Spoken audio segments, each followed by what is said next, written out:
Hello and welcome to the She Is Left Project. This podcast is dedicated to helping you heal from the challenging and painful relationship with your mother so you can finally experience the love you've always craved. I'm your host, Jennifer Arnice. I'm a mother wound coach, author, and healer who believes tenderness and vulnerability are your true superpowers. Sis, it's time to finally heal your inner little girl so you can start thriving and not just surviving. Progressive, irreverent, and real, this podcast will have you laughing and crying at the same time. Trust me, you don't want to miss an episode. What's up, everybody? Welcome back to the She Is Loved Project podcast. I'm your host, Jennifer Arnice. This is episode 6. I'm so glad you're here. So what I want to talk about today is something that I probably get asked about the most. It is the biggest hang up when it comes to healing your mother wound.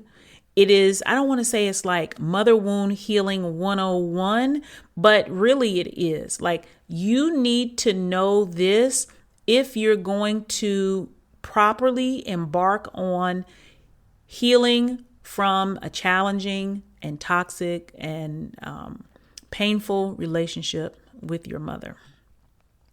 If you don't get this, you're going to be fucked up because your attention is going to be placed in the wrong direction and your energies are going to be spent in the wrong space. And you're going to end up never mind. Let me just go ahead and tell y'all what it is. Healing your mother wound has absolutely nothing to do with your mother. It has absolutely nothing to do with healing the relationship with your mother. I'm going to say that again. Healing your mother wound has nothing to do with your mother. And it has absolutely nothing to do with healing or fixing or repairing the relationship you have with your mother.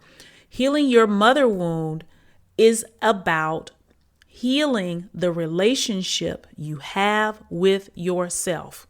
Leave her the fuck out of it. I don't even know how many ways to even say this. And I know it sounds harsh and most of y'all don't want to hear it. And I know why, and we're going to get into all of that. And once we break it down, you'll be like, oh, okay. But in the meantime, you're probably going to be like, but Jennifer, you don't understand. I mean, you see, she did this and this happened. And what about this? And I can't if she doesn't, and all this other type of shit. We're gonna break it all down. Okay. Somehow, I don't want to say somehow like we don't know how it happened. The nature of your mother wound has made it impossible for you to center your own experiences. So in order to heal, you think you need the validation of your mother because your whole life has been about trying to get the acceptance and approval of your mother. So when it comes time to healing your mother wound, it's like to heal that that is like the ultimate cry for help. In order for my experience to be real, in order for my pain to be real, she has to acknowledge it. And without her acknowledgement, I can't really be grounded in my actual experience. That in and of itself is the mother wound. That is the mother wound. It is the lack of mental and emotional autonomy that you have over your life and over your own personal experiences. And so many women and men, both, in the beginnings of this process, really are desperate to have her say, I was wrong. I shouldn't have done that. You're right. How I treated you, how I behaved, all of that was my fault. And I'm sorry. That's really what we want. it would be great to have that. I'm thinking it would be great to have it because I ain't never had it, but you can't wait for that. And healing your mother wound really has nothing to do with healing the relationship. Like we still like when you are raised with an emotionally negligent and emotionally absent mother, you are like running this race. It's like chasing down a rabbit in the goddamn woods. You are just everywhere trying to get this soft, fuzzy, sweet little rabbit. And that rabbit is not fucking with you. It is dipping in holes. It is hiding behind bushes. You can't catch it. And you think the answer is catching the rabbit. You think the answer is getting your mother to acknowledge her wrongdoing, because if she can acknowledge her wrongdoing, then she can what? She can change. And then if she can change, what will happen? You can have the relationship that you've been wanting to have since the beginning of time. And you think that's what the ultimate answer is, that I want this loving mother and then we get along and she cares for me and she trusts me and I trust her and there's tenderness between us and vulnerability and she supports me and she treats me fairly. That is oftentimes a fantasy. And we get caught up in the, I should have that.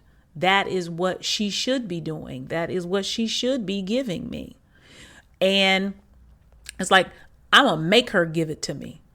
And if you really can understand, that is really your immature, underdeveloped, and wounded ego trying to make someone show up and be a way that you think they should be so that you can receive the love that you want. Listen to me.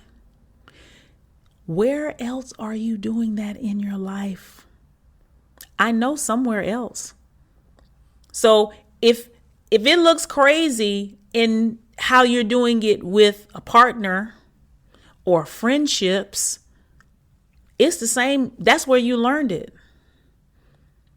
So healing your mother wound is really about you breaking out of the fantasy and you finally accepting her for who she is. And I can already hear some of y'all, I accept her for who she is. I know who she is. I know who she is.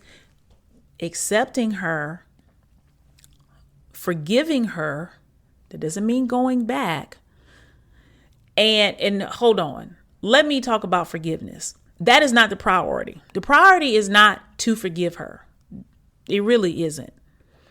Forgiving her is also for you. It's not for her.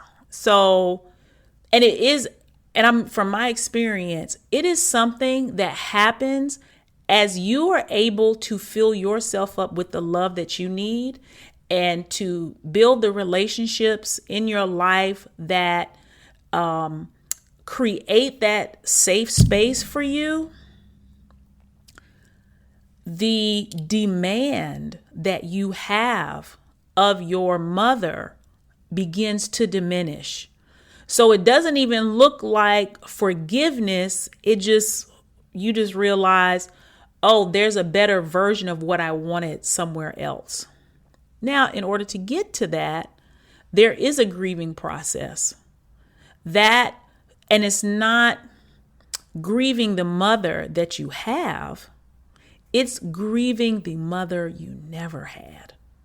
It's easy to let go of the mother you do have if she is toxic, if she is argumentative, if she is negligent, if she's mean and rude and all those types of things. It's a little easier to cut that off.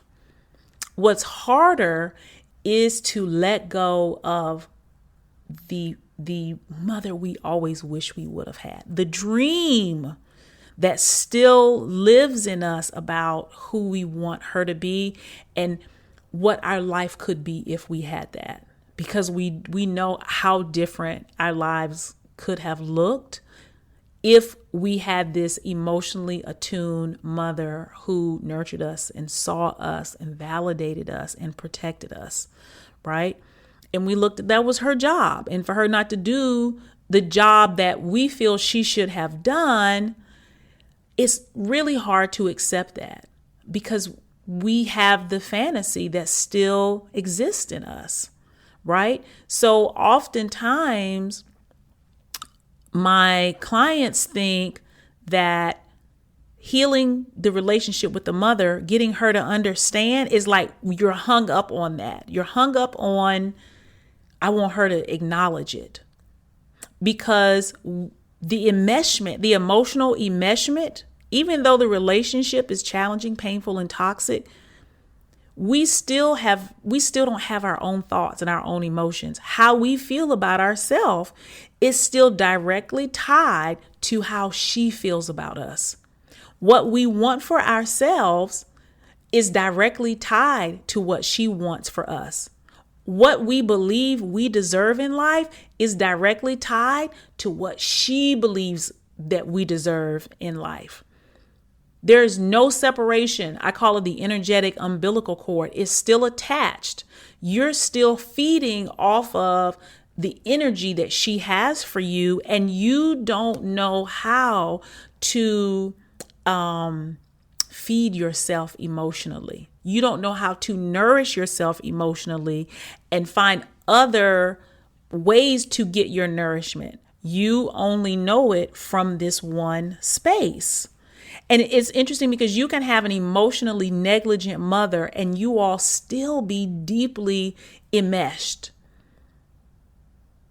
This goes back to, I think I talked about this in like the first or second episode, the obedience of the Black girl, like the archetype of the obedient Black girl. It goes from childhood all the way into adulthood. And it affects us because we're still being obedient. If my mother says I'm a bad person, if she says I'm vain, if she says I'm greedy, if she says I want too much, if she says I'm fast, if she says I don't know who I think I am, we're taught whatever she says is right. Whatever she says about me is right. But these things that I now believe are crippling me in my life. But the only way I believe that they can change is if she changes her mind and then she feeds that to me. And I'm trying to tell you, you're only re-traumatizing yourself by going that route because it doesn't work. It is a childish concept, what you're trying to do, right? The relationship you have to focus on is the relationship you have with yourself. You are now your mother. You are the mother of you. And you probably have turned into your mother. All the things you thought that she was wrong for doing, how many of those things do you still do? How do you treat yourself in comparison to how she treats you or how she treated you when you were a child or under her roof or whatever? Take a second and really be honest. Think about how you talk to yourself. Do you believe in yourself? Do you take your life serious? Do you believe you're worthy? Do you think you are easy to love? And it's like, damn it, she taught me all that stuff. It's her fault. I need to get back to her and get her to realize how she messed me up. No, what's done is done in that way. Because really, whatever she did, and this is going to be hard to hear, it really wasn't even about you. It was about her own pain. And it still was and is, and will always be about her own pain, her own trauma, her own mother wound that she's living through. And you felt the brunt of it because you were the least powerful. The least powerful person always feels the brunt of the toxicity. And that becomes us, not only because we were children, but because we were reflections of her, because we adored her, we loved her, we wanted her approval so much. She could do no wrong. That really made us extremely powerless. right?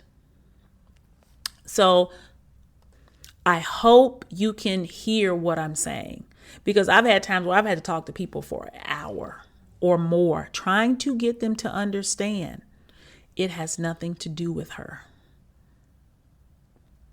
And letting it go is not an easy thing to say, oh, I let it go. I went no contact. That still doesn't mean that you have gained your emotional autonomy. It just means you're avoiding something and you're putting it off to the side and you don't want to deal with it. Healing it is completely different. Healing it means you're going to look at it straight in the face over a length of time, and you're going to process it and you're going to stay there with it until it goes away. One of y'all got to go. Is it going to be the pain, or it's going to be you?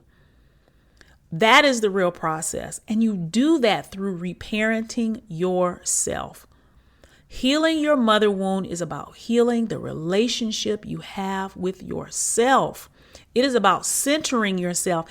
And a lot of times we use our mother as a way to distract because we've never centered ourselves. We've never really validated our experiences and thought we deserve to have that much attention and focus put on us from the beginning. So we're looking for this permission from her. And that's why I always say, like, I give you permission. Whatever happened, whatever you say happened, it happened. It was that bad. It was that awful. It was that terrible. You're not exaggerating. You're not making it up. And she was dead ass wrong. And I'm not blowing smoke up your ass. I'm saying for real. Like, I get it. But from there, now what are you going to do? You have to decide that your life is more important than hers.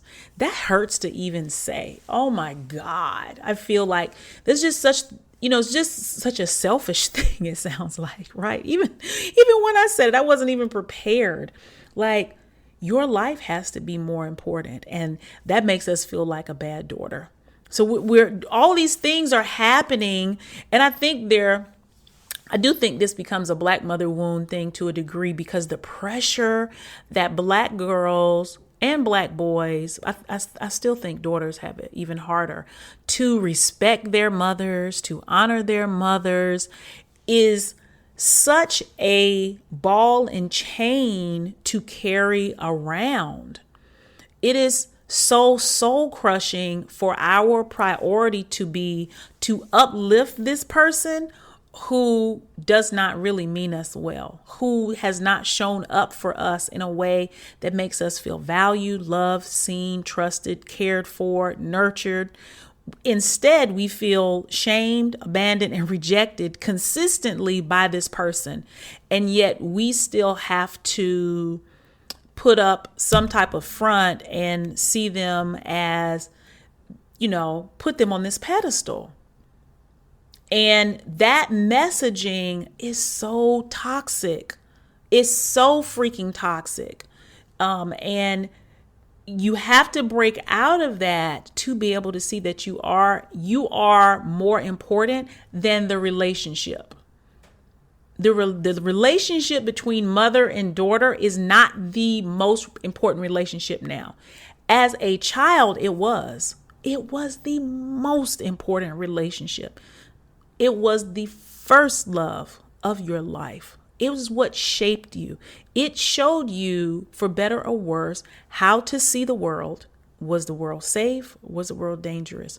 And it also taught you how to see yourself. Are you safe to inhabit, or are you dangerous? Are you worthy of love, or are you dispensable? And I understand, because there's so many, I'm not even gonna say so many, damn near every lesson you're living out right now was formed through the relationship you had with your mother, even if you weren't raised by her, even if she died when you were young. All of those are still experiences that you had with her that impacted your life moving forward. And so here you are, 20, 30, 40, 50, 60 years old. It's like, now what? Now you have to become your own mother. But you don't have this great example. That's why you've been mothering yourself the way she mothered you. That's what the healing process is. That's what reparenting is about. That's why it's so important. But you can't even get there if you are hell bent on changing her, trying to get her to repent, trying to get her to acknowledge it so your daddy can acknowledge it, your brothers, your cousins, your uncles, the people in your church, so everybody can acknowledge what she did to you. So when you change and you start acting different, they will approve of you. Do you see that you are just like recirculating the same trauma cycle? You are still looking for the approval and acceptance of others in your healing. You're trying to turn your healing process, healing your mother wound, into a way to get approval and acceptance. But it's like a real tricky type of way that you're doing it. And the shit is never going to work. It's never going to work. Your pride, I know, is so invested in this, especially if you have an active relationship with your mother that looks good from the outside and your mother is seen as, like a pillar in the community or the church or in your family. Oh my God. You're trying to figure out a way for you not to look like the ungrateful, disrespectful, rude, unappreciative daughter. That's what you're trying to figure out how to do. How do I do this without ruining my reputation? Because I care what they think. Because she's got everybody fooled. Everybody thinks that she's just so amazing and she really isn't. And I want everybody to know, I want her to admit it so they can see that I'm right.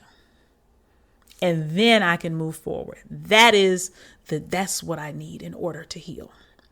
Ma'am, you're not ever going to get that. And that's not what healing is all about. It's never been about that. It's a you on you game. That's all it is. And really, you have so much more to give yourself than she could ever give you anyway. And that's not like a dig on her. I mean, it's just true because you have access to more resources. You're younger, you're more emotionally limber. You have more time on your hands to learn new ways of being and showing up for yourself. When you look at a mother who's 60, 70, 80 years old, her mental technology is out of date. That's like the first desktop computer. You can't do shit with that now. You can't check your emails. You can't go online. You can't get on social media with those old desktops. And that's how I want you to see it. You're asking for something that doesn't exist in the programming. And you can't say, oh, well, she's my mother. She should be this. She should be that. Because there are things that people think you should be that you're not. She's a human being before she was your mother. And pushing somebody out your vagina does not change who you are like they show you on TV. Okay? It's not a fantasy. That's not what this is. This is real life. Trauma continues. And a lot of times when you have mothers who have experienced a lot of trauma, especially gender-based trauma, rape, molestation, incest, when they have a daughter, it triggers even more of their trauma because everything is coming back to them now. And they couldn't protect themselves and now they can't protect you. And they don't even know how to move forward. That's a whole nother episode right there. Ooh, okay, I got to write that down. We're going to talk about that. But right now, I need you to understand it's not about her. I don't care how you try to spin it. It's never going to be about her. It is about you learning to mend and repair and build the relationship you have with yourself and discovering how you want to be loved. What's important to you? What do you need from yourself? Bump what you need from other people. What do you need to give yourself so you feel loved, seen, valued, nurtured, heard, understood? hell, that's a whole lifetime of work in and of itself. This is the work. This is how you gain autonomy. The wound is the lack of autonomy. So this is about you gaining ownership over who you are, over your experiences, over your future, and over your life. This is never going to change. This is like rule of law from here to eternity. And the sooner you get with that, the better off you'll be, and the sooner you can get on with the healing part. You can get past the hurt part and start experiencing the benefits of healing. Okay? So, I hope that explains that. I feel like I'm going to start repeating myself if I go back into it, because I feel like I just want to shake some of y'all who are still in that. It's your pride. It's your ego. I see you. You have to let it go. I still love you, though. I love y'all. I'll be back next week. Happy holidays. Take care of yourself. Okay? And if you like this podcast, if you like where this is going, please comment, share, subscribe, rate, go on iTunes and give me 5 stars. Please. I appreciate y'all. We're all in this together, and I'll see you guys later. Bye. Thank you for joining me on the She Is Loved Project podcast. Every week, I'm committed to reminding you that you are loved, you are seen, and you are heard. If you found value in this episode, please subscribe, rate, and review it on iTunes and your favorite platforms.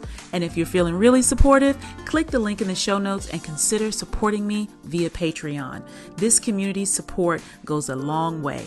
Thanks so much, and see you next week.